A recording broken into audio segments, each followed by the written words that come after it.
नमस्ते एवरीवन, मैं हूं आपका होस्ट दोस्त रुद्रा अभी सिंह। स्वागत है आपका देव शक्ति हीलिंग हब यूट्यूब चैनल पर।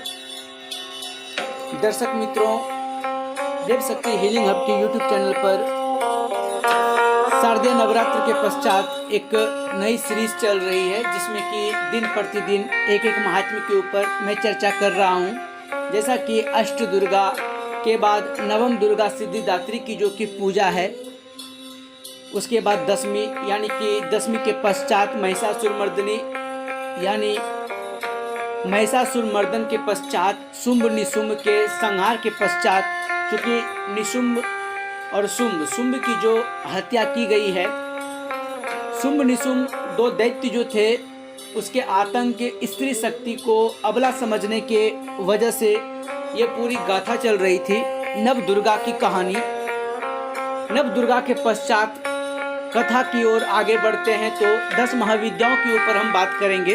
उससे पहले हम आज कार्तिक मास के महात्म्य के ऊपर हम चर्चा करेंगे कि क्या है कार्तिक मास के महात्म्य। एक दिन बात है कि शुंभ निशुंभ के वध के पश्चात भोज का आयोजन किया गया कैलाश पर्वत पर। तत्पश्चात कार्तिकेय के मन में इच्छा हुई, उनके मन में भाव था, प्रश्न था, कार्तिक माँ की क्या उपयोगिता है। जिस प्रकार से कार्तिकेय ने अपने माता पिता महादेव और माता शक्ति से नव दुर्गा की कहानी सुनी, एक एक शक्ति की परिभाषा समझी, स्त्री शक्ति का महात्म्य समझा, दुनिया वालों ने जाना, तो कार्तिकेय के मन में इच्छा हुई कि वर्ष का ये भाग समस्त संसार याद रखे। इसलिए इसी समय पर शारदीय नवरात्र में जो 9 दिन 9 शक्तियों की पूजा होती है, तब से लेकर के आज तक वो मनाया जा रहा है और आगे भी मनाया जाएगा। तो इस बात से माता शक्ति ने कार्तिकेय अपने पुत्र की इच्छा को मान रखते हुए उन्होंने कहा कि वर्ष का ये भाग कार्तिक मास के रूप में जाना जाएगा। तो महादेव कार्तिक मास की ये परिभाषा रखते हैं, यह मास होगा आनंद का, ऋतु परिवर्तन का, ज्ञान के प्रकाश का, शक्ति के सामर्थ्यवान होने का। मास होगा दुष्टों के दमन और साथ ही धर्म की स्थापना का। फिर कार्तिकेय के मन में एक भाव आया, एक प्रश्न आया, ये कार्तिक माह शक्ति की सुरक्षा की मास है। तो कार्तिकेय भगवान शिव से बोलते हैं कि पिताश्री, शक्ति की सुरक्षा की जो बात है वो स्त्री शक्ति या पुरुष शक्ति। तो उस समय इंद्र कहते हैं निश्चित रूप से स्त्री शक्ति की रक्षा की, क्योंकि पुरुषों को स्त्री शक्ति से सुरक्षा की कोई आवश्यकता ही नहीं पड़ती। उस समय महाकाली के वहां आने पर इंद्र ने अपने बातों को बदलते हुए कहा कि नव दुर्गा और महाकाली तो अपवाद में है, ये तो सर्वशक्तिमान है, इनके नहीं लेकिन सामान्य स्त्रियों की।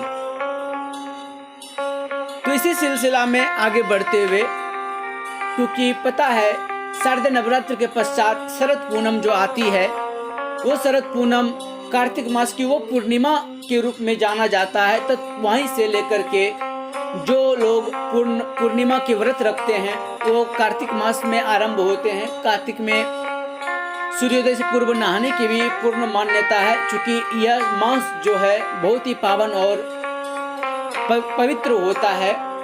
नव दुर्गा के महागाथा के बाद आगे की ओर अग्रसर होते हुए करवा चौथ के पश्चात 10 महाविद्याओं की प्रथम शक्ति माँ कामाख्या का उद्भवन हुआ। तत्पश्चात माता बगलामुखी का। इसी सिलसिला में आगे बढ़ेंगे।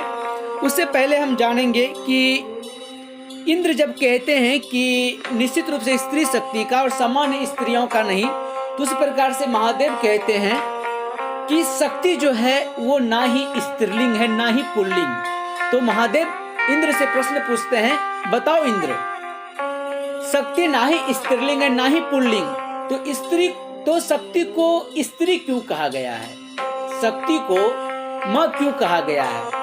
क्योंकि शक्ति समय पर रक्षा भी करती है, शक्ति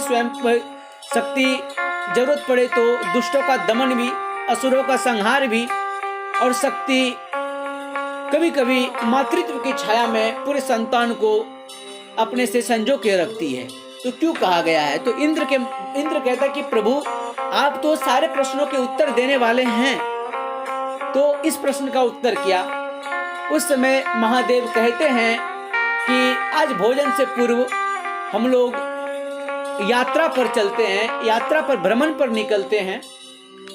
तो अगले वीडियो पार्ट में हम लोग जानेंगे करवा चौथ के महात्म्य के ऊपर। चूंकि कार्तिक मास की सिलसिला नव दुर्गा की उपासना के पश्चात आगे की ओर अग्रसर है, और आने वाले समय में शरद पूर्णिमा के बाद करवा चौथ के बाद दीपावली महा उत्सव, इसी सिलसिला में आगे बढ़ेंगे। तो आइए अगले वीडियो सीरीज में हम लोग जानेंगे करवा चौथ का महात्म्य। धन्यवाद, धन्यवाद, धन्यवाद।